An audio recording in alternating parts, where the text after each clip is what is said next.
Marta del Castillo Casanova nació el 19 de julio del año 1991. Ella vivía con sus padres Antonio Abad del Castillo y Eva María Casanova, además de sus hermanas Lorena de 13 años y Mónica de 11.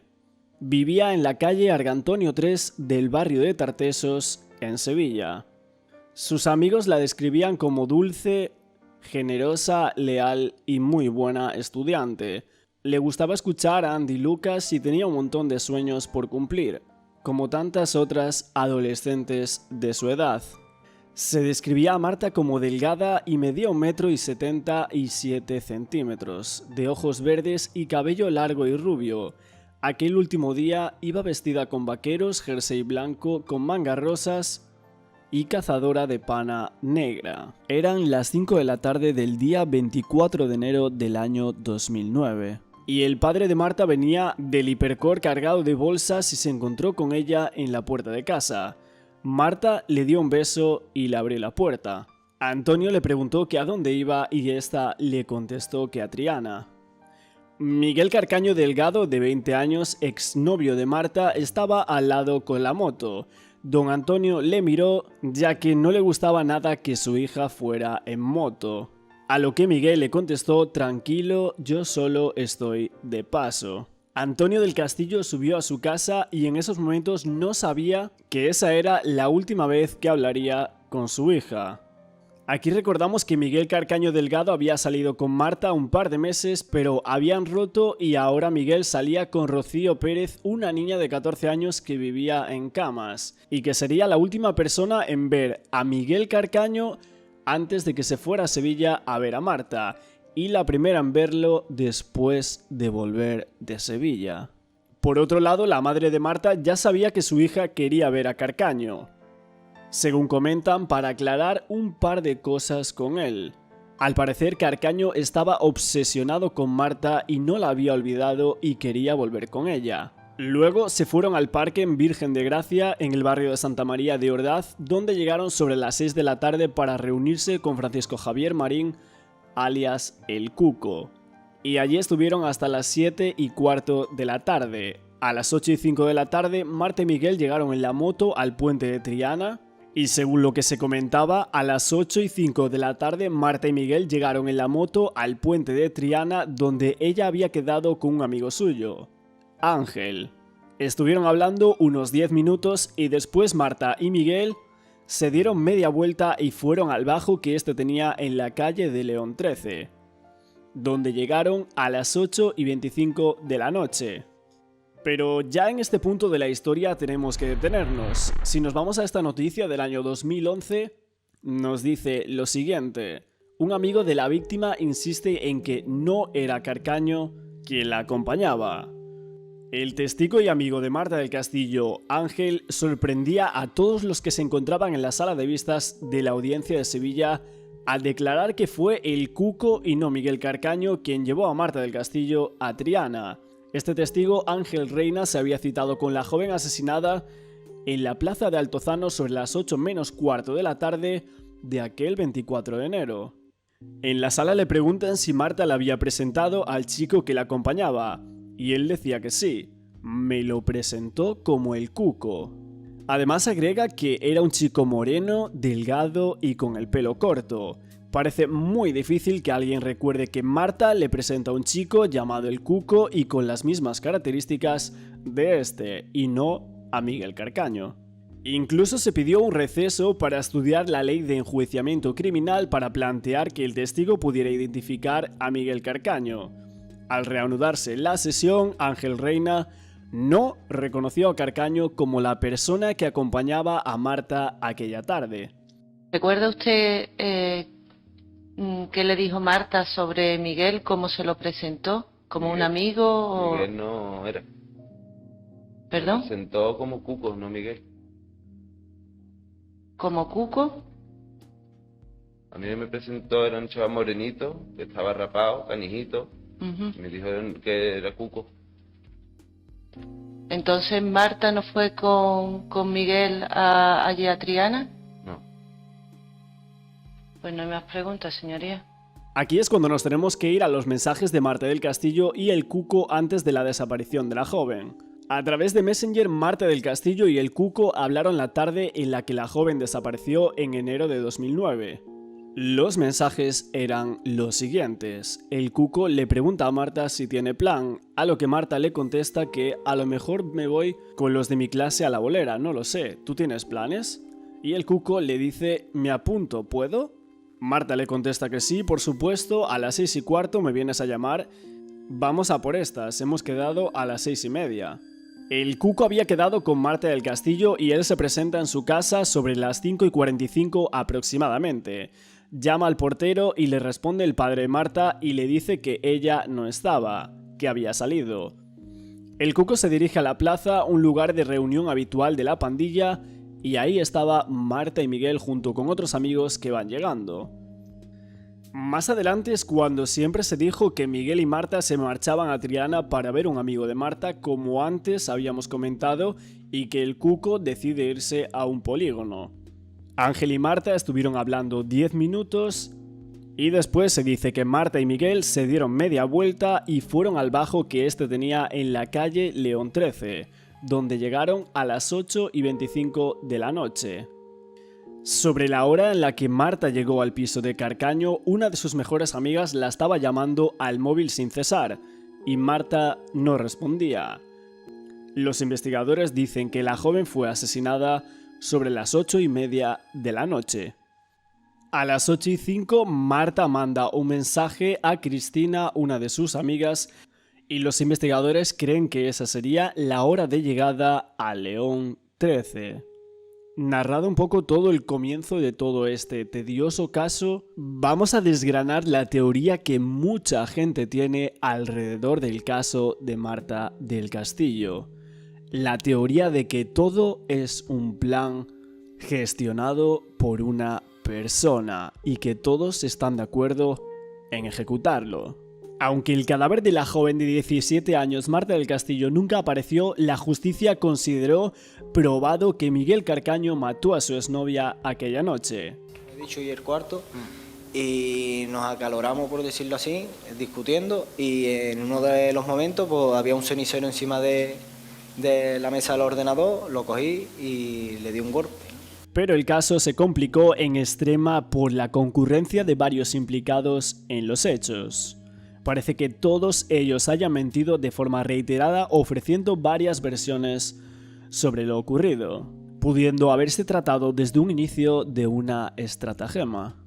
Como habíamos comentado en anteriores vídeos sobre el caso de Marta, existe un problema y es que hay dos sentencias, la del menor y la de los adultos, y las dos muestran dos verdades jurídicas diferentes y contradictorias, ya que en la segunda consta en el apartado de hechos probados que Carcaño hizo desaparecer el cuerpo con el Cuco y un tercero desconocido, y en la primera, la del menor, a ese tercero el juez le pone nombre, Francisco Javier Delgado.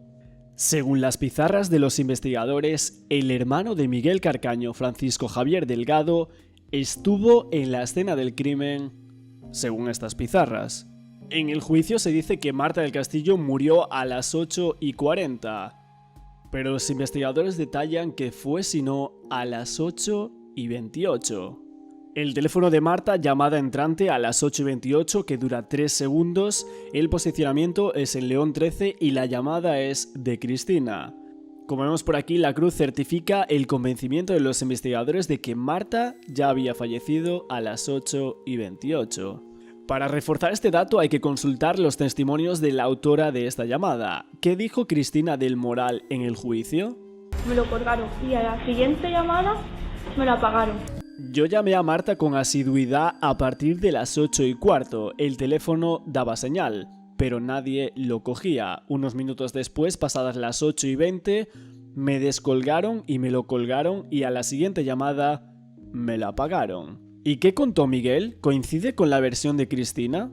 En una de sus declaraciones afirmó que Marta recibió una llamada a cobro revertida de Cristina. Al oírla la cogí, lo tuve en las manos un poquito y luego se lo volví a colocar en el bolsillo.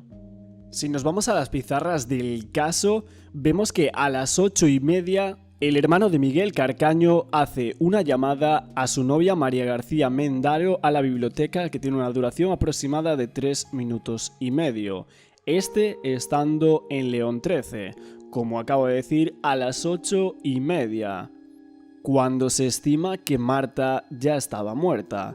A las 8:34 hace otra llamada de 5 segundos, a las 8:41 otra llamada de 123 segundos.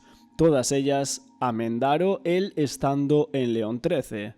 Pero, ¿qué implica que la muerte de Marta del Castillo ocurriese poco antes de las 8:28? Según esas pizarras, a esa hora el teléfono de Francisco Javier Delgado, el hermano de Miguel, le situaba en León 13 en la escena del crimen. Pero, ¿qué contó Francisco Javier Delgado en el juicio? Me desperté sobre las 7:30 de la siesta, llamé a mi exmujer, después me duché y me arreglé para irme.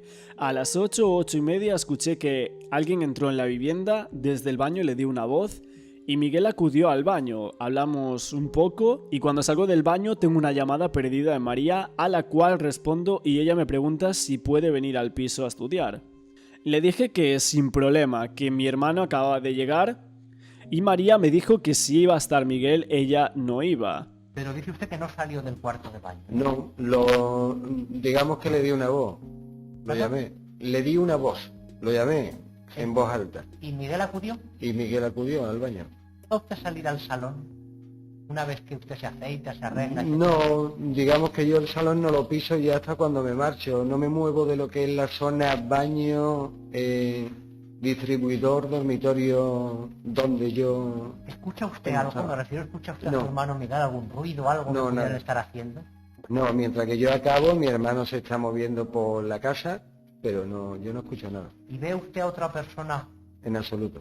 ¿No ve usted a nadie? A nadie. ¿No le dice Miguel en ningún momento que con quien está es con Marta del Castillo? Yo no recuerdo que me dijera para nada el nombre de Marta. Yo no estuve en el piso más de 10 minutos, me fui rápido y en el salón me despedí de mi hermano. A María la llamé ya saliendo de la casa a las 8:41 y le digo que mi hermano iba a tardar un poco y que no había ningún problema para que fuera a estudiar. En este testimonio hay un agujero que pasó inadvertido en el juicio. Francisco Javier todavía está en el baño cuando habla con Miguel. Termina la conversación y llama a María, que le dice que quiere ir a León 13 a estudiar. En ese momento desconoce si su hermano va a tardar poco o mucho en irse del domicilio. Se lo debería haber preguntado, pero según su declaración judicial, solo vuelve a cruzar una palabra con él para despedirse en el salón. Sin embargo, justifica los más de 2 minutos de conversación de las 8:41 saliendo de León 13, diciendo que llamó a María para contarle que Miguel le había comunicado que tardaría poco.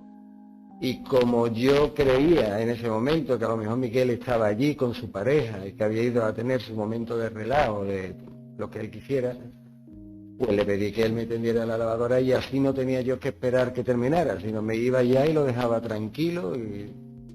¿Fue en ese momento cuando usted salió del piso? Sí. Bueno, exactamente a lo mejor no. Claramente. Yo le digo, ¿me haces tú la lavadora? Sí, pues cojo a lo mejor la cartera, las llaves y demás y me marcho. ¿Podemos estar situados aproximadamente a las 9 menos cuarto, 9? No, antes. Antes. Yo no coincido más de 10 minutos con mi hermano puede llegar a las 8:30, yo antes de las 9 menos 20 estoy en la calle seguro. Estas pizarras revelan más secretos, entre ellos un dato que vista la absolución de Samuel Benítez que generó un enorme desasosiego. Bajo el rótulo Horas sin posesionar se puede leer Miguel de las 9:24, a Samuel de las 9:24, a Cuco de las 9:24, a Francisco Javier de las 9:01. ¿Esto fue una simple coincidencia o fue un plan coordinado? Aquí nos preguntamos el por qué se dice que la muerte de Marta del Castillo es después de que Francisco Javier Delgado salga de la casa de León 13. El padre de Marta del Castillo decía esto al respecto. La misma policía sabía la hora de la muerte y realmente lo que tenemos son 2 sentencias distintas que todo el mundo sabe que no tienen nada que ver con la realidad, son 2 sentencias ajustadas para sacar a los implicados del caso y darlos por inocentes. En esta noticia que tenemos por aquí dicen que la llamada telefónica que demuestra que Samuel mintió sobre el crimen de Marta del Castillo. El Cuco utilizó una cabina telefónica para intentar contactar con Samuel, mientras que 12 minutos antes envió a Marta un mensaje telefónico diciendo «Llámame que no tengo saldo». Llamada que los investigadores decían que era muy sospechosa. ¿Recibiste una llamada desde una cabina del menor? No sé de dónde se produjo, pero era del menor, correcto. ¿Y era esa hora, la 21:24? No, como he dicho antes, no podría concretar la hora exacta, como le dije al Ministerio Fiscal. Sería alrededor de las 9, entre las 9 y 9 y media aproximadamente, pero no le podría concretar. ¿Qué le dijo el menor en esa llamada? Pues que yo donde estaba, que él estaba de botellón en un parque al lado del Polideportivo de San Pablo, y que si yo bajase a Sevilla, pues que para quedar y eso, para dormir en su casa, para el día siguiente tener que ir a trabajar. Pero ahí se quedó la conversación, ni yo me presenté ni nada. En esta llamada desde la cabina, el Cuco habría trasladado a Samuel los hechos, pero los investigadores creen que en ese momento el joven no se tomó en serio el relato, puesto que tanto el Cuco como Miguel iban demasiado borrachos. Y a la misma hora que se hace esa llamada telefónica desde esa cabina, a las 9:24, Miguel, Samuel y el Cuco apagan el teléfono justo a esa misma hora. Y posteriormente la investigación establece que la madre de Marta, Eva Casanueva, llamó a Samuel, absuelto como encubridor de asesinato, sobre las 11:40 para preguntarle por el paradero de su hija, y este le dijo que Miguel la había dejado en casa a las 12, cuando aún eran las 11:45 en ese momento. Y justo ahí, la madre de Marta del Castillo se dio cuenta de la contradicción horaria. Mira, yo no sé nada, yo estoy aquí en Montequinto, que estoy en una fiesta, o en una fiesta de cumpleaños, dice, pero yo sé que Miguel deja a Marta a las 12. Y entonces yo digo, entonces que Miguel ha dejado a Marta a las 12. Claro, si yo eso lo digo en voz alta, evidentemente mi marido se está enterando, y yo veo que mi marido mira el reloj y me dice, si no son las 12. Pero yo en ese momento pues le digo, bueno, mira Samuel, pues vale, gracias. Pero si por favor, si se pone en contacto contigo, por favor, llámame. Dígame, usted posteriormente cuando pasan los días se da cuenta de esa contradicción. De esa contradicción se da cuenta mi marido en ese momento, porque en ese momento me dice, pero si no son las 12. Los investigadores barajaban que sobre la hora en la que la madre de Marta llamó a Samuel, este aún no se acababa de creer lo que había ocurrido en el piso de León 13. Pero, ¿seguro que era por eso? La madre de Marta recordaba esa llamada y decía que se imaginaba que antes de que hablara con ella, a Samuel ya le habían contado lo que había pasado. Yo tengo lo que es la factura de Vodafone, donde están reflejadas todas las llamadas que yo hice esa noche. Y además yo las tengo puntualizadas con nombre y apellidos a cada uno de los chicos y las horas a las que yo le hice la llamada. O sea que Samuel miente. Yendo ahora a otra de las implicadas, vamos con María García Mendaro. Esta persona se dice que llega a León 13 sobre las 12:15, 12:20 de la noche. De la casa, ¿observa usted si había alguna luz? No. ¿Había alguien dentro? No. ¿Seguro? Seguro.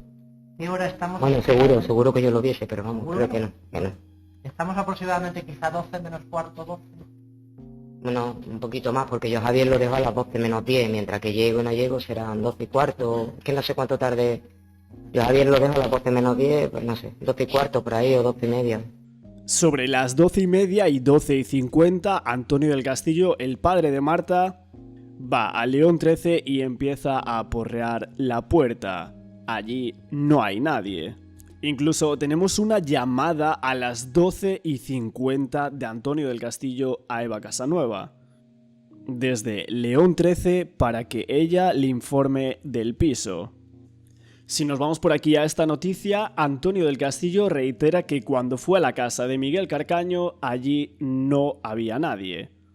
Si nos vamos a las declaraciones de María García Mendaro, decía esto: Durante su estancia en el piso, María no vio a Miguel Carcaño ni a Marta del Castillo, pero sí percibió al pasar por la puerta del cuarto de Miguel que permanecía cerrada, con un olor extraño, no a limpio, sino como el de las fregonas sucias de los bares. Yo ahí solamente estaba una vez sola, que fue ese día, y normalmente siempre iba con Javier, nunca iba sola. Y recuerdo que al pasar por el pasillo, al pasar por el cuarto de Miguel, noté un olor extraño, pero no era limpio de limpiasuelo, sino era un olor extraño. Pero justo al pasar por el pasillo, ya después cuando llego al salón yo no noto absolutamente nada. ¿No tuviste curiosidad de abrir la habitación ni nada? Nunca he entrado en la habitación de Miguel, nunca he abierto la habitación de Miguel. No, lo digo por el olor, que al llamar a la atención... No, porque era un olor extraño, pero me parecía que era como... No me olía ni amoníaco, como dicen, ¿no? Era como si fuese una fregona que está de los bares, que está un poco sucia, no sé, un olor raro. Estudié hasta las 2 y a esa hora llamé a Javi para decirle que me iba a dormir y, como él me había dejado las llaves del piso, le dije que me diera un toque al móvil para abrirle. Mientras estudiaba, dice que oyó murmullos en la calle, pero no notó que nadie golpeara las ventanas de la vivienda. Y sobre las 4 llegó Javier, con el que intercambió unas palabras y se acostó. Y a las 4:30 Javier recibió varias llamadas de teléfonos de los padres de unos amigos de Marta. Hubo al menos 4 conversaciones, algo capté. Decían que había desaparecido una chica, todavía no sabía que se llamaba Marta y que Miguel era el último que la había visto. Querían que Javier les diera el móvil de Miguel, pero este se negó. Estaba un poco mosqueado por el tono en el que estaban hablando. Un rato después se presentan en la vivienda los padres de los amigos de Marta y Javier les abre, pero María se queda dentro de la habitación porque en ese momento no tenía ropa para salir. Mientras estudiaba, llegaron los policías del grupo de homicidios que le pidieron inspeccionar la casa. Miraron por debajo de las camas y en la habitación de Miguel y me tomaron los datos. Yo llamé a Javi antes para decírselo, pero no me cogió el teléfono y dejé entrar a los policías. Justo después de que se fuera la policía, apareció por la vivienda el Cuco, que venía a recoger unos CDs. Preguntó por Miguel y le dije que no estaba. Me dijo que iba a coger unos CDs y lo dejé pasar. Me comentó que en el barrio había liada una muy gorda porque la gente acusaba a Miguel de la desaparición de Marta. María admitió conocer que en la casa había un tensiómetro, esparadrapo y cinta aislante, pero no una silla de ruedas. El fiscal concluyó su interrogatorio haciéndole la misma pregunta que al resto de los acusados. María, ¿dónde está el cuerpo de Marta? A lo que la joven respondió igual que el resto: no lo sé. María, ¿dónde se encuentra el cuerpo de Marta? Vamos a irnos ahora a lo que sería la famosa silla de ruedas. 2 testigos declaran haber visto empujar una silla de ruedas con el cuerpo de Marta del Castillo. Un testigo dijo que vio al asesino confeso de la joven Miguel Carcaño empujando la silla de ruedas con la que supuestamente trasladó el cadáver, y otro hombre también declaró que vio a 2 jóvenes con dicha silla transportando un bulto. El primer testigo, uno de los vecinos de la calle León 13 de Sevilla, dijo al juez que a la 1:30 de la madrugada del día 25 vio a Miguel en el portal empujando una silla de ruedas, vestido de oscuro pese a que de día lo había visto con ropa clara, y que cuando se percató de su presencia intentó disimular. Y en cuanto al segundo testigo, dueño de un bar que salió a tirar la basura a las 2 de la madrugada, dijo que vio a 2 hombres encapuchados, uno de ellos 15 centímetros más alto que el otro, que era el que empujaba la silla con un bulto transversal sobre los reposabrazos y minutos después sin carga y con dirección a la calle León 13. Lo manifestaban de sospechoso de la hora en la que el vecino de León 13 y su novia vieron a Miguel con la silla de ruedas.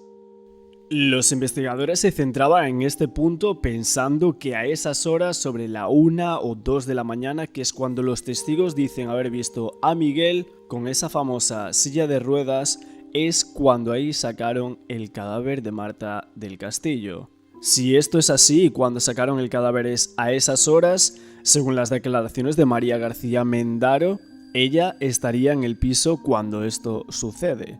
Incluso sobre estas horas tenemos más horas sin posicionar, y es que Miguel, Samuel y el Cuco Apagan sus teléfonos Miguel a la 1:37, Samuel a la 1:13 y el Cuco a la 1:30.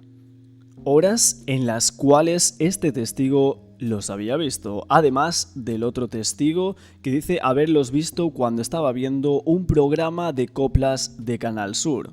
Programa el cual la investigación sí que dijo que había sido en esa franja horaria. Del caso Marta del Castillo hay muchas teorías de lo que pudo pasar dentro del piso, y algunas en base evidentemente a las declaraciones de Miguel Carcaño. La familia de Marta del Castillo siempre pensó que Francisco Javier Delgado era el cerebro del crimen, aunque el hermanastro de Carcaño ya fue investigado por encubrimiento y puesto en libertad cuando quedó absuelto de todos los cargos. Pero evidentemente sigue estando en el punto de mira de los padres de Marta, Antonio y Eva. Ellos al considerar en algunas entrevistas que este era el cerebro del caso. La teoría de la familia fue respaldada por Miguel Carcaño, quien en una carta escrita en el año 2020 le responsabilizaba a él del asesinato y explicaba cómo habría golpeado a la chica con la culata de una pistola en la vivienda de León 13, cuando Marta habría intentado mediar en una discusión entre los hermanos a cuentas de la hipoteca de la casa. Francisco Javier Delgado contestaba esto diciendo que no tenía ni pies ni cabeza, que él matara por una hipoteca en un arranque de locura. Aquí tenemos que detenernos en la línea de investigación que tenía dos objetivos fundamentales: determinar si hubo una falsificación de documentos en la hipoteca de 108.000 euros concedida a Miguel Carcaño por una sucursal del BBVA de Dos Hermanas en 2008, y si existía alguna relación entre estos delitos y la muerte y ocultación del cuerpo de Marta, y en ese caso conocer la implicación de terceras personas que no habrían sido enjuiciadas previamente, así como la localización del cuerpo. Esto se concluyó sin ninguna duda que los documentos empleados para justificar la concesión de un préstamo a Carcaño eran falsos, ya que la concesión de la hipoteca no era viable por los cauces ordinarios, de ahí que, según los investigadores, se puso en marcha una cadena de intermediarios para asegurar el éxito de esta operación. De esta forma, la policía descubrió un hecho desconocido hasta el momento en la investigación. El hermano de Carcaño había acudido a un prestamista que le dejó el 2 de junio del año 2008 un total de 27.000 euros a devolver en 6 meses en un solo pago. Esto fue en diciembre del año 2008 y con un interés del 8% que debía devolver 28.000 euros. Pero en caso de retraso los intereses se disparaban al 29%. Como garantía de este préstamo estaba precisamente ese piso de León 13. La primera noticia que tenemos es un día que llama un inspector de policía cuando al parecer pensaban que la zona del término de San José había entregado el cuerpo de esta chica. Y entonces este señor me llamó para preguntarme si este chico había trabajado más, menos tiempo. La investigación se motivó debido a una declaración de Miguel Carcaño. A consecuencia de esta declaración efectuada por Miguel Carcaño Delgado, en presencia de una de sus abogadas, comenzó a dar nuevos datos no solo de la desaparición, sino sobre todos los hechos en concreto sobre la muerte. En concreto manifestó que el 24 de enero del año 2009 llegó a su casa de León 13 sobre las 8 acompañado por Marta y se metió en su habitación. Que él sí se dio cuenta de que su hermano estaba en el aseo y se fue a hablar con él, y mientras estaba tendiendo la ropa, su hermano le dijo que había hablado con el que había arreglado los papeles del piso y le había dicho que iba retrasado en el pago. Él respondió que había sacado de la cuenta de la hipoteca unos 800 euros y se había comprado una moto y otras cosas, y cuando su hermano le preguntó por el dinero y él le contó lo sucedido, Francisco Javier comenzó a insultarle y a pegarle, que él salió corriendo por el pasillo tratando de salir a la calle, pero su hermano lo alcanzó en la puerta de la habitación en la que estaba Marta. Según esta séptima versión, Javier Delgado siguió pegándole y mientras su hermano se encontraba de espaldas a la puerta de la habitación pegándole, Marta se abalanzó sobre él para que dejara de pegarle, cogiéndolo por el cuello. Momento en que su hermano sacó el revólver que llevaba en el cinturón, se dio la vuelta y le dio una vez a Marta con el citado revólver y ya dentro de la habitación le dio más veces.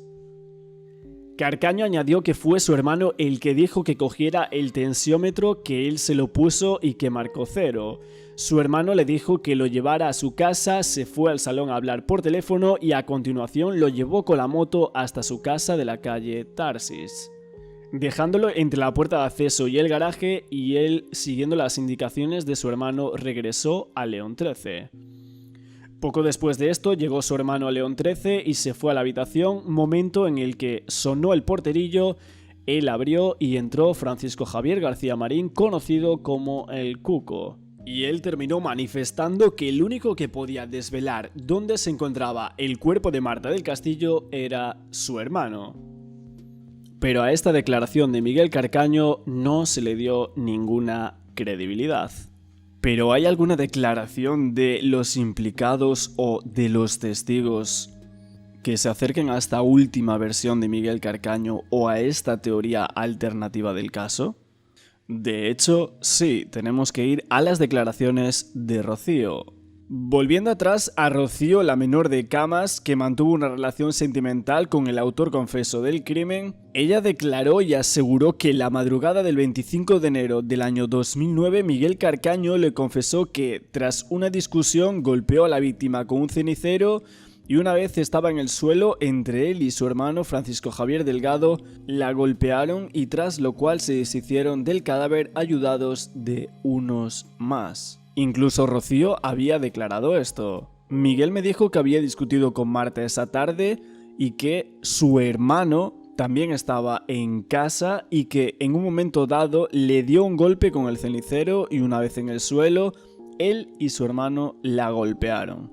Y tras ello Miguel se montó en su motocicleta, no volviendo al domicilio de Camas hasta varias horas después, cuando me contó que había quitado de en medio el cuerpo de Marta para que nadie la encontrara. Dijo que esa tarde había estado con Marta, habían discutido los dos, el hermano estaba en la habitación, salió, peleó con Marta desde el mismo arrebato de que le contestara a su hermano, cogió un cenicero, le dio. Y una vez estando en el suelo, los dos salieron a darle y me dijo que iba a solucionar un problema con su hermano y a borrar pruebas antes de que nadie las viera. Yo le pregunté qué prueba y me dijo que era un charco de sangre. La sentencia del caso de Marta del Castillo es clara. Francisco Javier Delgado y su novia María García Mendaro habrían llegado a la vivienda de León 13 después de que Miguel Carcaño se deshiciera del cuerpo de Marta del Castillo. Sin embargo, las piezas no encajan. Se supone que Delgado habría salido de este domicilio sobre las 8:40 de esa noche y habría ido a visitar a su hija en la vivienda de su expareja ubicada en la calle Tarsis, y que estuvo trabajando en el bar que regentaba en Santa Justa. Luego habría vuelto a León 13 de madrugada, pero sin embargo las horas, según expone el documental de Netflix, este minutado no encaja. Incluso se tiene una grabación de la urbanización donde vive su pequeña, donde se ve a una persona con complexión parecida a la del hermanastro, saliendo a una hora diferente de la que Delgado declaró. Sin embargo, la mala calidad de este vídeo hizo que no se pudiera admitir como prueba. Un jefe de la policía admitió en el juicio que no se comprobó la coartada del hermano ese día porque todo se centraba en Miguel Carcaño. Esta coyuntura hacía que las dudas no se despejaran para los familiares de la joven, que seguían considerando que en esa casa, en el momento de los hechos, estaban tanto el hermano como la novia de este. El hermano de Miguel Carcaño, en entrevistas posteriores en el documental de Netflix, se mantenía firme diciendo que él no había matado a Marta y que no sabía dónde estaba el cuerpo. Incluso en algún momento, cuando se le pregunta por las contradicciones en su relato, se llega a mostrar desafiante, si bien recobra la compostura para seguir defendiendo su inocencia.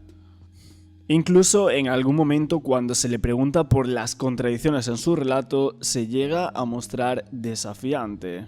En algunos medios él fue calificado como una persona fría, locuaz pero poco reflexivo, aunque también se le calificó de violento. Esto por los amigos de Miguel Carcaño, que decían que sabían que su hermano le pegaba de pequeño, incluso en la urbanización. El padre de Marta del Castillo decía que eran cosas que habían salido a la luz y que no se podían obviar. Que cuánta gente no habría muerto en este país por culpa de una discusión, se preguntaba Antonio. Además, hablando de la otra teoría sobre la pistola con la que presuntamente se habría golpeado a Marta, sale a relucir en las primeras declaraciones de los amigos de Miguel Carcaño, que dicen que este siempre presumía de que había una pistola en su casa, pero Javier Delgado comentaba que él nunca había tenido un arma y que no mató a Marta como muchos dicen. Agradecer a todo el pueblo de Sevilla, bueno, y de pueblos de alrededor que han venido, incluso de Córdoba y Ciudad Real. Agradecer a toda España por esto de unidad y de cariño y de muestra que están teniendo con nosotros desde el primer día. Es un día muy difícil y Marta, esté donde esté, se tiene que sentir orgullosa de haber nacido en Sevilla. Más de 14 años después de la desaparición y asesinato de Marta del Castillo, este caso se volvió uno de los casos más enigmáticos de la historia reciente de España. Principalmente también porque, aún después de tantos años, Marta no aparece. El 16 de enero del año 2012, Carcaño fue condenado a 20 años de prisión y a indemnizar a los padres y hermanas de Marta del Castillo con 340.000 euros por el asesinato. Todos los demás acusados fueron absueltos de todos los cargos por falta de pruebas y la sentencia decía que Carcaño se había deshecho del cuerpo con la ayuda del Cuco, condenado en su propio juicio, y un tercero desconocido. Pero las pruebas que identificaron a esa persona como Samuel Benítez se consideraron insuficientes. En el año 2009, en declaraciones, Miguel Carcaño implicaba a un tío de Samuel en la desaparición del cadáver de Marta del Castillo. Miguel, el que era el principal imputado por el asesinato y desaparición de Marta del Castillo, identificó fotográficamente ante el juez al tío de Samuel Benítez, al que acusó, según su última versión, de ayudar a deshacerse del cadáver de Marta. Miguel, el principal imputado por el asesinato y la desaparición de la joven sevillana, implica a otra persona en el crimen. Se trata del tío de su amigo y también imputado Samuel. Según la declaración de Miguel, utilizaron el coche del tío para deshacerse del cadáver de Marta. El asesino confeso de la joven de 17 años compareció durante 10 minutos ante el titular del juzgado, que no tiene la certeza absoluta, según las mismas fuentes, de que la persona identificada sea el individuo al que acusó el pasado 9 de septiembre de ayudar a Samuel mediante el uso de su automóvil a trasladar el cuerpo de Marta. Y a continuación, el segundo implicado en el asesinato de la joven sevillana, Samuel Benítez, negó ante el juez la participación de su familiar, que era primo de su padre. Samuel explicó que Miguel coincidió con este en 2 ocasiones porque había asistido a la velada de Triana y que por eso le conocía. Así volvió a negar su colaboración y esa reciente declaración de Miguel y reiteró que estaba en el barrio sevillano de Montequinto cuando ocurrieron los hechos. Miguel relató esta mañana cómo, tras matar con un cenicero a Marta, el menor apodado El Cuco y Samuel la ayudaron a deshacerse del cadáver con un coche que dijo que pertenecía a un tío de Samuel de alrededor de 45 años y que él había visto en varias ocasiones. ¿Pero por qué no lo había nombrado antes? Miguel aseguró que ese nuevo personaje en la historia de Marta le había amenazado en varias ocasiones y que por eso él había callado hasta ahora. El familiar de Samuel Benítez fue identificado por el asesino confeso de Marta del Castillo, Miguel, como la persona en cuyo vehículo se trasladó el cadáver de la joven y declaró este martes en calidad de testigo ante el Grupo Especial de Menores, el GRUME. Tras lo cual quedó en libertad porque los investigadores tenían el convencimiento de que no tenía nada que ver con la desaparición de la joven. ¿Quién te cree tú que tú, una persona, mata a una persona? ¿Y quién se va a creer de esta sala? Y con el máximo respeto a todas las personas que hay en la sala, ¿quién se prestaría a ayudar a la desaparición de un cuerpo cuando otra persona es el que la ha matado? Porque yo, no. Y explícame cómo es posible que supuestamente tú me estés metiendo en una hora de 9:15, 9:30 aproximadamente, cuando en esa hora estoy yo con mis testigos en Montequinto y me dices con un coche inventado que ninguna amistad mía tiene ese coche. Vale, muy bien. Explícame, porque tú las cosas que dices son sin aportar pruebas. Explícame tú, por ejemplo, que dices los tickets de autobús. Yo todavía esos tickets nunca han aparecido. No sé pero es que a ti no te tengo que demostrar nada, se lo tengo que demostrar al jurado. Por eso, ¿no? Yo, o sea, que a ti no te yo ahí tengo que intento demostrar. Asimismo, Samuel Benítez, uno de los 4 imputados mayores de edad, negó ante el juez de instrucción número 4 que instruye el caso haber participado en los hechos y en la desaparición del cadáver y alegó que en la madrugada del 24 al 25 de enero se encontraba en la barriada de Montequinto junto a su novia, tal y como ha venido defendiendo durante toda la instrucción del proceso. Samuel Benítez tenía coartada para el día en el que desapareció Marta del Castillo, al menos hasta las 2 de la madrugada. Según el relato que hizo la que fue novia entonces de Samuel Benítez, Estefanía, contó en el juicio por el crimen de la joven sevillana de 17 años que estuvo con el presunto encubridor desde las 12:30 hasta las 2 de la madrugada del 25 de enero. Solo entre las 9:15 y las 11:15 le perdió la vista a Samuel, ya que fue a su casa para cambiarse de ropa. ¿Y es cierto que llegaron ustedes allí aproximadamente sobre las 9:15? Sí, aproximadamente. No le puedo asegurar. ¿Y es cierto que usted dejó allí a Samuel? Sí. ¿Y usted qué hizo? Yo después de dejarlo con mis amigos regresé a mi casa. Eso le iba a preguntar, ¿lo dejó usted con sus amigos o entró solo Samuel? Sí, lo dejé con mis amigos. ¿Llegó usted a hablar con sus amigos? Sí, entramos en la hamburguesería y lo dejamos allí. Bueno, lo dejé yo. ¿Insiste usted que sería esto las 9:15? Aproximadamente sí. No le puedo asegurar. ¿Y cuándo vuelve usted a ver a Samuel otra vez de nuevo? Lo volví a ver cuando regresé de mi casa, serían las 11:15 por ahí. Samuel contó a Estefanía ante el tribunal de la sección séptima que llegó antes de tiempo aquel 24 de enero y habían quedado a la 1 para acudir a un cumpleaños, pero él llegó media hora antes. Estuvieron juntos todo el día hasta que le dejó en torno a las 10:15 en una hamburguesería con el resto del grupo y ella se fue a casa y lo volvió a ver a las 11:15 ya en el pub en el que habían quedado todos para seguir con la celebración. La testigo también afirmó que Samuel no abandonó Montequinto hasta pasadas las 2 de la madrugada cuando ella misma le vio subir al autobús que le llevaba a Sevilla. Estefanía añadió que le prestó el dinero a Samuel para el billete. Sin embargo, el relato de Estefanía que avala la coartada de Samuel no coincide, sin embargo, con el resto de integrantes de la pandilla. Estos jóvenes declararon haber coincidido con el amigo de Miguel Carcaño llegando a la hamburguesería a las 10:15 y no a las 9:15 como mantuvo Estefanía. Asimismo recordaron cómo aquella noche les llamó la atención que Samuel estuviese permanentemente pendiente del teléfono móvil. Solo en el bar de copas en el que terminaron la fiesta, dijo uno de los testigos que recibió al menos 5 llamadas, las cuales atendió fuera del local a excepción de una, la que le hizo desde el aparato de una amiga a Miguel Carcaño para preguntarle supuestamente si sabía dónde estaba Marta. Durante la declaración ante el juez de instrucción número 4, que se prolongó durante 45 minutos, Samuel Benítez desmintió la última versión de los hechos ofrecido por el asesino confeso Miguel Carcaño sobre el traslado del cadáver y señaló que nunca estuvo en el piso de León 13 y que no empleó, por tanto, el coche de ningún familiar suyo para hacer desaparecer el cuerpo. Llegó el menor, le dije que fuera a llamar a Samuel, pero en ese momento no sabía ni a dónde tenía el móvil ni nada, entonces fue a llamar a una cabina. El menor tardó poco, no tardó mucho, 5 minutos más o menos, y Samuel alrededor de un cuarto de hora más o menos. ¿Dijeron cómo habían llegado? Samuel llegó en coche. ¿Eso cuándo vio usted ese coche? Cuando sacamos el cuerpo de mi casa. ¿Cómo sacaron el cuerpo? No tenía mucha sangre, entonces la pusimos en la silla de ruedas y la sacamos directamente hacia el coche. ¿Todo lo que contó relativo a su participación es cierto o no es cierto? Es totalmente mentira. ¿Por qué motivo declaró usted de esta manera, no una vez, sino 2 veces? En el momento de mi detención, la policía me fue indicando absolutamente paso por paso todo lo que yo tenía que decir.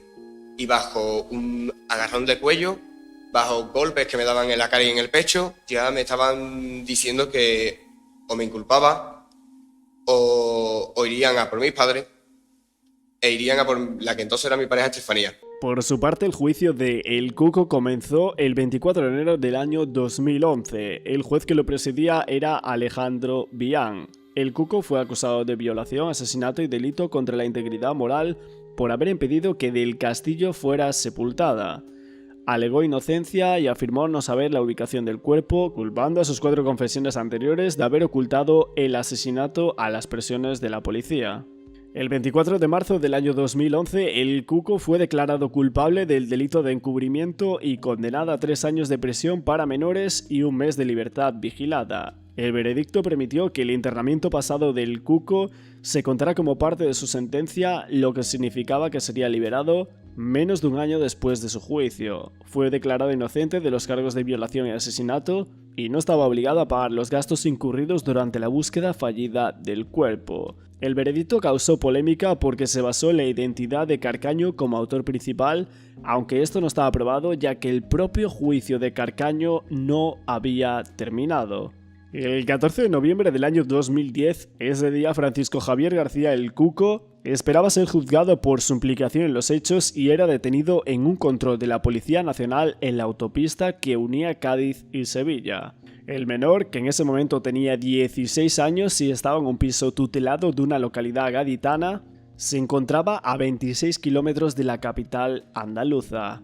Se le arrestaba porque un juez le había impuesto como medida cautelar la prohibición de acercarse a menos de 50 kilómetros de la casa de la joven donde viven sus padres y sus dos hermanas. El Cuco viajaba en un coche junto a su madre, Rosalía García, su padrastro Ángel Romero, quien conducía el coche, y Óscar, un amigo de la familia que en realidad resultó que era un infiltrado. Detalle que evidentemente desconocían el resto de personas que iban en el vehículo. El Cuco quebrantó la orden de alejamiento y fue conducido hasta una comisaría de la ciudad hispalense. Allí pasó más de 3 horas y el infiltrado, que llevaba varias grabadoras encima, registró la conversación que mantiene con el menor, por entonces imputado, y la policía. En un momento del diálogo, el Cuco se lanza a contar lo que sucedió la noche de aquel 24 de enero del año 2009 en el piso de León 13.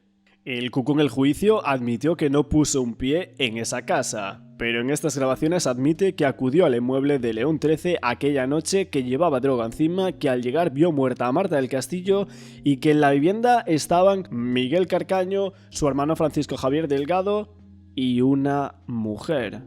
¿Quién era esta mujer que describe el Cuco en esa grabación? Ese se lleva la niña Marta, ¿vale? Allí tú lo coges. Yo todo, quedé con ellos. Fui para llevar a casa, vámonos. Me encuentro dos cerca. Y me encuentro al hermano, a Miguel y a algo más que no vi yo quién era. Pues no, yo no, pero en un momento no. Creo que era una mujer. En la grabación el Cuco revela lo que se encontró cuando llegó al lugar donde se había producido el crimen. Yo llegué, vi el bollo y me apoyé en el escritorio. Estaba mareado, empecé a sudar y esta gente cogió a la niña y la llevaron para afuera. Me quedé en el cuarto y cuando salí estaba Miguel limpiando. El condenado por encubrimiento por la muerte de Marta del Castillo confirmaba así que estuvo presente en la escena del crimen junto a Miguel Carcaño, condenado por asesinato, junto al hermano de Francisco Javier Delgado, que fue absuelto, y también de una mujer. Me encuentro todo el percal y veo allí al hermano, a Miguel y a alguien más que no vi quién era, creo que era una mujer, pero no me eché mucha cuenta porque ese día yo no iba muy cuerdo. Incluso en el audio sitúa al hermano de Miguel Carcaño deshaciéndose del cuerpo de Marta. A mí me amenazó el hermano de de que les ayudaba o que me quitaba del medio. Y ya me quedé callado porque paso de meterme en follones. Si yo me tengo que comer 6 años, me voy a comer 6 años. Pero a mi gente, que me la dejen. Pero lo que cada uno, Miguel y Javier. Yo llegué para allá. Intentaron llevar a Samuel, pero no sé, Samuel estaba en el quinto cargado con la parienta y el Samuel no llegó. A mí me dijeron, yo cuando me despertaba, a mí no me con el hermano del leche. De que o le ayudaba o que me quitaba del medio. Y yo me quedo callado porque paso de meterme en follones. Si yo me tengo que comer 6 años, me voy a comer 6 años, pero a mí y a mi gente que la tengo. Según el Cuco, en esa habitación había una prueba fundamental en su contra: su ADN en la escena del crimen. Además, en el audio el Cuco dice que cayó durante todos estos años lo que sabía por miedo a las amenazas del hermano de Carcaño. Por eso, por lo que no dijo, pero me acababa con la niña, porque es que se la engancharon, se trató eso y al sacarla del cuarto yo no sé qué es lo que le hicieron. Si la metieron en cualquier lado, si la metieron en un coche verde, yo qué sé, ni qué era, ni cómo se la había. Yendo ahora a Rosalía García, que es la madre del Cuco, que fue acusada de urdir un plan para engañar al tribunal que juzgaba la muerte de Marta del Castillo, y el juzgado de Sevilla la imputó junto a su hijo y a su marido Ángel Manuel Romero, ya fallecido, por un delito de falso testimonio. El juez entendió que todos ellos urdieron un plan que tenía como única finalidad engañar al tribunal acerca de lo que realmente ocurrió el día 24 de enero del año 2009. La madre del Cuco declaró que aquel día salió con su marido a tomar una copa, volvieron a su domicilio alrededor de la 1:30 de la madrugada y cuando encontró a su hijo acostado le dio un beso. El padre dio la misma versión que el Cuco y los dos comentaron que sobre las 11:30 se encontraron al salir a tirar la basura y poco después subieron a su hogar. ¿Aproximadamente a qué hora llegó usted a su casa? Pues a casa llegamos entre la 1:30 y las 2 aproximadamente. Exactamente no me acuerdo, yo creo que eran sobre las 1:30, 2 y algo, más o menos, que tampoco me acuerdo ahora mismo. Un testigo aseguró que los padres del Cuco estuvieron tomando copas y bailando en un bar la noche en la que fue asesinada Marta del Castillo, lo que invalidaba la declaración de estos en la que daban coartada a su hijo y aseguraban que ellos estaban con él en casa. ¿Estaban acompañados? Y hay un matrimonio. Y un matrimonio, no, siempre paran allí, no siempre van los cuatro, pero que se juntan a los cuatro. ¿Por qué recuerdas que eso ocurrió el día 24? Bueno, al día siguiente estuve en un bar y estaba la telepuesta y dieron una noticia de que había desaparecido Marta. Y ya después, a los 2 o 3 días ya relacionando quién era la madre, quién era el niño, ya ahí saqué la conclusión. Por lo que la Fiscalía acabó emitiendo un escrito que ha acabado con la condena de más de 2 años de prisión para Rosalía García y Francisco Javier García. En la época se investigó un vehículo de la propiedad de la familia del Cuco, un Volkswagen Polo MK4. El Cuco aseguró en primer lugar que el trío Miguel, Samuel y el Cuco utilizaron el Volkswagen Polo de su madre para trasladar el cuerpo desde León 13 hasta el Guadalquivir. Este auto fue lavado unos días después de la desaparición de Del Castillo, pero dio positivo en sangre en las pruebas de luminol y bencidina. Pero sin embargo, no se pudo extraer ADN de la sangre porque estaba demasiado degradada. La policía también encontró el ADN de un hombre y una mujer en el automóvil que no pertenecía ni a la víctima ni a los sospechosos. Este se suponía que pertenecía a la madre del Cuco y a su novio, pero ninguno cedió a proporcionar una muestra de ADN para comparar. Un error policial en la investigación del asesinato de Marta del Castillo puede haber eliminado pruebas fundamentales. El Cuco, el menor de 15 años acusado de participar en la violación y asesinato de la joven sevillana, presuntamente usó el coche de su madre para trasladar el cadáver. Ese vehículo fue inspeccionado sin hallar nada significativo. Sin embargo, ahora se ha sabido que la madre del menor tenía otros 2 vehículos cuya existencia desconocía la policía hasta ese momento. Uno de ellos apareció en una calle de Sevilla y el otro había sido desguazado. En diciembre se descubrió que un Renault 19 y un Ford Escort abandonados desde agosto en las calles de Sevilla con los neumáticos pinchados y sin matrícula también pertenecían a la madre del Cuco y a su novio, contradiciendo sus afirmaciones de que solo eran propiedad del Polo. El Renault se retiró y se destruyó el 27 de noviembre antes de que se hiciera el descubrimiento, pero se pudo recuperar el Ford para realizar pruebas. En el Ford se encontró ADN de un hombre y una mujer que no eran del Castillo ni ninguno de los acusados y evidentemente el ADN femenino pertenecía a la misma mujer que el ADN del Polo. Y como antes habíamos dicho, el primer coche del que hablábamos de la madre del Cuco había sido limpiado pocos días después de la desaparición de Marta, y una vecina del Cuco dijo que lo vio limpiando el coche con el que habrían hecho desaparecer el cuerpo de Marta del Castillo. Esta vecina dijo que vio como el Cuco y Samuel limpiaban el coche pocos días después de la desaparición de Marta. Esta vecina hablaba del coche con el que, según el sumario del caso, se habría hecho desaparecer el cuerpo de Marta. La policía, como os dije, encontró una pequeña mancha que reaccionaba al luminol en la puerta trasera izquierda del vehículo. pero estos análisis no fueron concluyentes. ¿Recuerda usted algo de los días posteriores a la desaparición de Marta? Un día estaba ahí el Samuel fregando el coche, que estaba lloviendo a mares. Y estaba fregando el coche por dentro, que lo vimos, ¿no? ¿A los días de la desaparición de Marta? Por 2 o 3 días, fregando el volví. Y luego desapareció el coche, pero eso sí era fregando el coche. Antes de que la policía llegara. Como habíamos comentado en la parte 1, en 2013 Carcaño le dijo a la policía que Delgado, su hermano, era el verdadero y único asesino de Del Castillo. Según esa versión, Delgado golpeó a Del Castillo con el arma de fuego de su guardia de seguridad luego de que ella intentara intervenir en una pelea entre los dos hermanos, y que posteriormente enterraron el cuerpo juntos en una finca de la Rinconada llamada La Majaloba, regresando 24 horas después para cubrir los restos con cal. Cuando se le preguntó por qué no había dicho nada de eso antes, Carcaño respondió que le tenía miedo a su hermano. La fiscalía consideró increíble la historia y los periodistas notaron evidentes paralelismos con el asesinato de Lasa y Zabala. La revelación de Miguel Carcaño, incluida en su 7ª versión de los hechos respecto a que cubrieron el cuerpo de Marta con cal viva, encontraba varios antecedentes en la reciente historia criminal y española, y el más destacado de ellos eran los asesinatos de los miembros de ETA, Lasa y Zabala. La cal viva se utiliza para acelerar la descomposición, por ejemplo, de animales que son enterrados. Desde el punto de vista criminal, el delincuente que la utiliza trata de evitar la identificación de un cuerpo y borrar vestigios del autor. Si bien este método no elimina, por ejemplo, el metal. En el caso de Marta, nunca se recuperaron sus objetos personales, como por ejemplo su móvil, un aparato que podría ser localizado en el supuesto de que se hubiesen deshecho del mismo junto al cuerpo.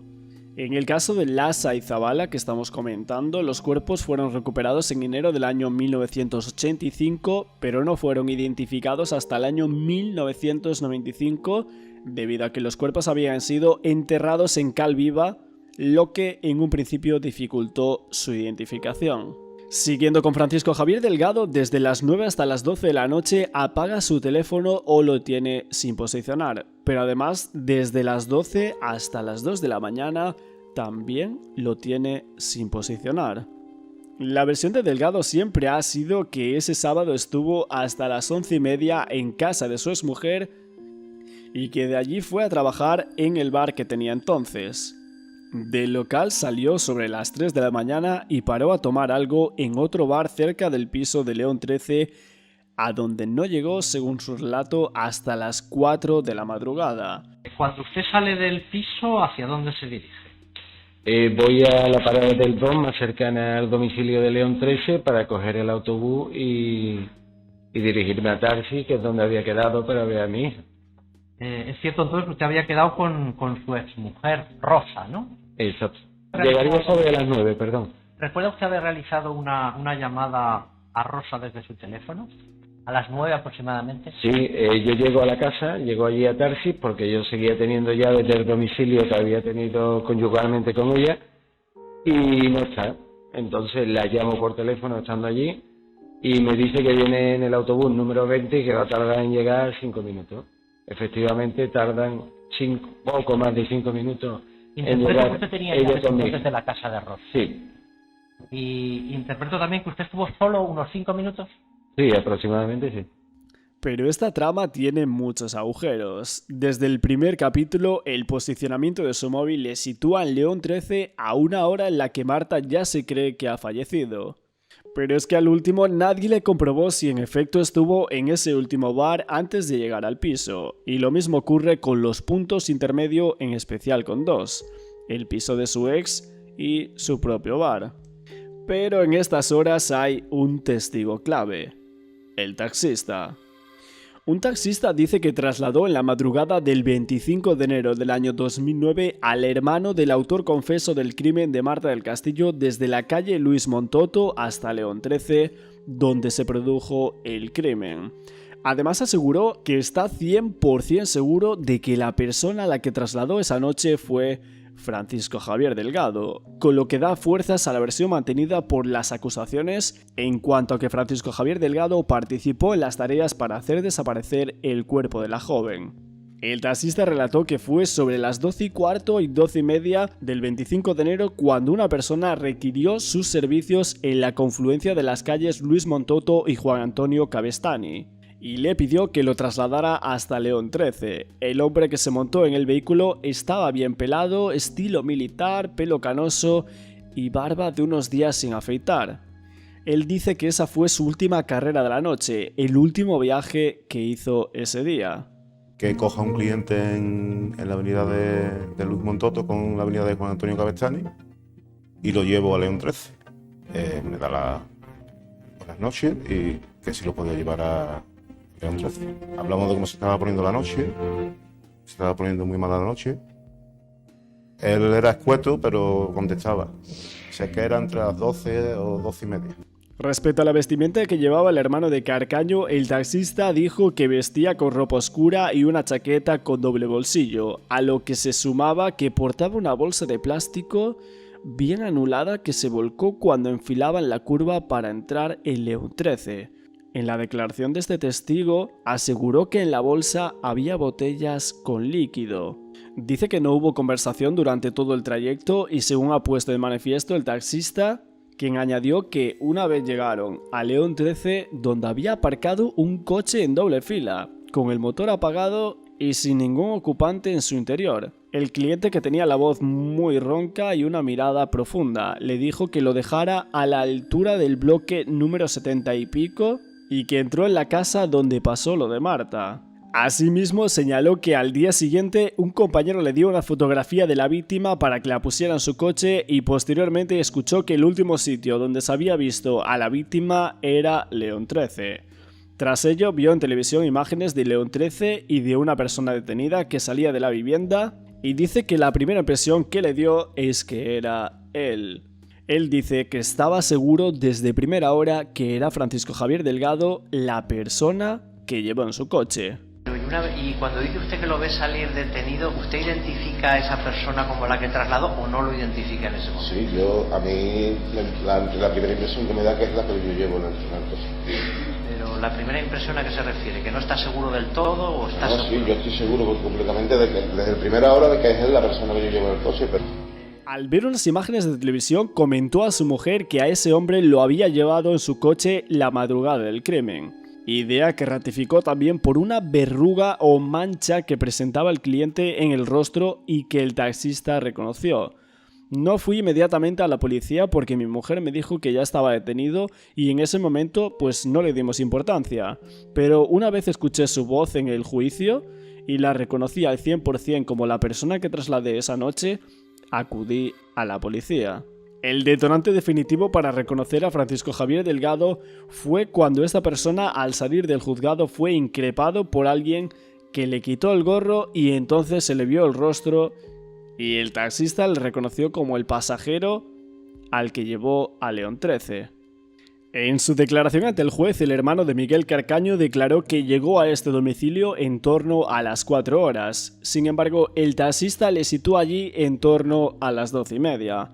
Por lo que podría haber colaborado presuntamente en deshacerse del cuerpo de Marta. Los investigadores se tenían esa pregunta para incriminar al hermano de Carcaño.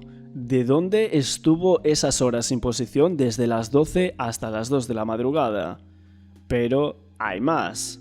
En Netflix, en el documental, se especula que ese bar se usó como presunta coartada. Francisco Javier Delgado fue el único de los acusados que intervino en el documental de Paula Cons para Netflix y al preguntarle el equipo de la docuserie sobre la sentencia que le absolvió, Delgado dice estar satisfecho y considera justa porque él ni estuvo allí y ni tuvo nada que ver. Pero vamos a ir con un punto inquietante, la caja del bar de Delgado. Delgado declaró que estuvo desde que salió de casa de su exmujer hasta en torno a las 3 de la madrugada en su bar. El cierre de la caja de esa noche dejó una recaudación sospechosamente baja para un sábado, 25 euros.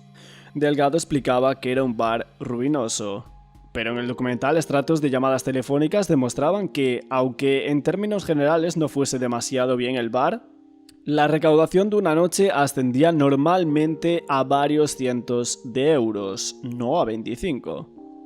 Pero es que la trama del bar tenía una continuación al día siguiente. El domingo, tras la desaparición de Marta, el equipo del documental le pregunta a Delgado a qué hora solía abrir los domingos.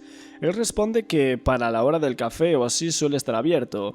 Ese domingo, 25 de enero de 2009, no lo abrió hasta casi las 11 y apenas 2 horas después cerró. Delgado se defendía argumentando primero que había que repasar a qué horas abría los domingos y en general no solo un día en concreto. El equipo lo hace y comprueba que es insólita esa apertura tan tardía. Otra cosa chocante es que ese domingo el bar estaba cerrado y la alarma conectada. El TPV registró consumiciones a mediodía sobre las 12. Delgado reconoce que si la alarma está puesta, como así lo estaba, no puede haber nadie dentro porque saltaría. Pero no da explicación a esas consumiciones fantasma. Y durante el juicio, un socio de Delgado en el bar sí apuntó algo que podría explicar el desfase horario, ya que la hora del TPV se podría alterar. ¿Es cierto que el día que desapareció Marta del Castillo, es cierto que esa noche no se cerró cajas? ¿Es cierto que usted comprobó esto, que no se cerró cajas? Pero la caja abierta. ¿No es cierto que el TPV donde se marcaba no tiene la posibilidad de alterar el horario marcado de la hora de consumición? Si se cambiaba, sí, se puede. Se puede cambiar la hora. Sí. Otro de los testigos que declaró fue Juan Antonio Barranco Fernández, un amigo de Javier Delgado y de María García Mendaro que colaboraba en el bar. Había testificado en este juicio y había manifestado que el hermano de Miguel tenía una cazadora de color negro con 2 bolsillos en el pecho y que solía llevar el pelo rapado y no se afeitaba todos los días, lo que verificaba así la descripción facilitada por ese taxista. Otro amigo del hermano de Miguel Carcaño, Juan Antonio, declaró que Javier le comentó días después del crimen que algo muy gordo se le venía encima. Pero no quiso darle más detalles, dijo, ya te enterarás. En esa misma conversación, el presunto encubridor de la muerte de Marta del Castillo le aseguró que quería dejar el bar, algo que este testigo dijo que ya lo había comentado en anteriores ocasiones. De hecho, a este amigo de Francisco Javier Delgado, la policía inspeccionó su coche. El juez instructor ordenó analizar el vehículo para buscar restos por si pudo haber sido utilizado para trasladar el cuerpo de Marta. Se trataba en aquel momento del tercer turismo que era analizado en busca de restos. El instructor del caso dictó un auto en el que ordenaba a la policía que realizara una inspección ocular de un turismo Ford Fiesta propiedad de Juan Antonio Barranco, amigo de Javier Delgado. Pero como en otros vehículos investigados, el juez no tuvo otra que descartar que el mismo hubiera podido ser utilizado por alguno de los implicados para deshacerse del cuerpo. Curiosamente, a Francisco Javier Delgado ya se le implica en los hechos del menor. El Cuco, cuando aseguró en su declaración que el hermano de Carcaño fue quien les ayudó a deshacerse del cadáver y quien además le amenazó concretamente a él con hacerle algo a su familia si contaba algo. De hecho, Delgado también fue juzgado por estas amenazas, aunque igualmente absuelto. Y tampoco es cierto que cuando usted se encontraba en el interior del domicilio vio al hermano de Miguel muy nervioso, a Francisco Javier. Y le llegó a amenazar diciéndole que le iba a pasar algo muy grave en su familia, como si contaba algo. No, ese señor en ningún momento me amenazó. Fue por presiones policiales. A mí me dijeron, yo cuando me despertaba, a mí no me amenazó el hermano del Leche, de que o le ayudaba o que me quitaba del medio. A los dos. Pero es que la sentencia de la Audiencia Provincial de Sevilla consideró como hechos probados lo siguiente. Don Francisco Javier Delgado Moreno salió de su domicilio a las 8:40 y se dirigió a casa de doña Rosa, su exmujer, para estar con ella y su hija común hasta que fue recogido a las 11:30 por doña María García Mendaro, quien la llevó al bar de su propiedad, en el que estuvo trabajando hasta las 3:10 del día 25, desde donde se fue a un establecimiento de copas en la calle Albaida y regresando así a su casa a las 4 horas. Volviendo al Cuco, 7 policías declararon que encontraron restos biológicos de la víctima en 4 lugares del piso, así como en el coche de la madre del Cuco. En la quinta sesión del juicio contra el menor apodado el Cuco, los agentes dijeron que los restos biológicos hallados en la colcha, la cama, en una silla y en la mesa del ordenador pertenecían a Marta. Todas esas manchas habían sido lavadas, al igual que un resto muy leve encontrado en el reposabrazos trasero del coche de la madre del Cuco. La abogada de los padres de Marta del Castillo, Inmaculada Torres, dijo a los periodistas que en aquel piso ocurrió un episodio muy violento y de que el coche de la madre del Cuco fue usado para trasladar el cuerpo. La declaración del último testigo, el taxista sevillano que trasladó a Javier Delgado, hermanastro de Miguel Carcaño, autor confeso de la muerte, desde su bar al domicilio de León 13, donde se produjo el crimen, dejó sobre el ambiente un dato no aclarado. Cuando el taxista terminó la carrera en la calle León 13 a las 12:30 de la madrugada y dejó allí a Delgado, había un coche estacionado en doble fila, que podría ser el vehículo en el que, con la colaboración del Cuco, se trasladó el cuerpo de Marta para hacerlo desaparecer.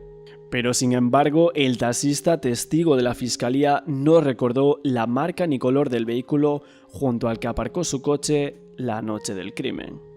Y nada más por aquí este vídeo reportaje documental del caso Marta del Castillo. Esta sería la segunda parte de estos vídeos que estamos realizando sobre el caso. Como siempre, si tenéis otras indagaciones, si os ha gustado el vídeo, por aquí abajo en comentarios, no olvidéis apoyar con un like para que pueda seguir trayendo todo este tipo de contenido. Y nos vemos en el siguiente vídeo. Que la madre Eva Casanueva ha querido agradecer a toda España el apoyo recibido por esas manifestaciones que se han realizado en 40 ciudades de España. Es un día muy difícil y Marta, esté donde esté, se tiene que sentir orgullosa de haber nacido en Sevilla.